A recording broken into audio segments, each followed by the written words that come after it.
ભાવનગર શહેરના નવાપરા વિસ્તારમાં બે જૂથ વચ્ચે થયેલી મારામારી બાદ ઇજાગ્રસ્તોને સરટી હોસ્પિટલમાં સારવારમાં ખસેડાયા હતા, પણ હોસ્પિટલમાં પણ ફરી મારામારી અને તોડફોડની ઘટના બની હતી, જે મામલે સામસામી 18 વ્યક્તિઓ વિરુદ્ધ નિલમબાગ પોલીસ સ્ટેશનમાં ફરિયાદ નોંધાઈ હતી। બનેલા બનાવમાં ફરિયાદ બાદ નિલમબાગ પોલીસે 9 આરોપીઓને ઝડપી લીધા હતા, જો કે બાકી રહેતા આરોપીઓને ઝડપી લેવામાં પોલીસને સફળતા મળી છે, જેમાં ફારૂકભાઈ રસુલભાઈ મહીડા, સદ્દામભાઈ સતારભાઈ મહીડા, નવાબભાઈ હનીફભાઈ મહીડા, जुनेदभाई अब्बासभाई सरवैया, मोहसिनभाई कादरभाई महीड़ा, इरफानभाई इकबालभाई सैयद, अनीसभाई बसीरभाई महीड़ा, जुल्फिकार सबीरभाई महीड़ा અને એક બાળ આરોપી સહિત 9ને ઝડપી લેવામાં આવ્યા છે। 8 છે 8 છે આ લોકો।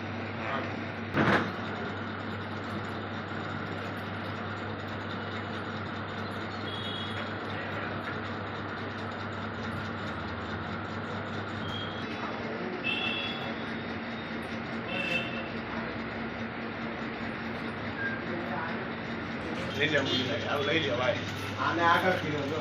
અરે મને આવો જ નહીં યાર નવા બરાબર યાર ટોક મારે બતાવવા નહીં યાર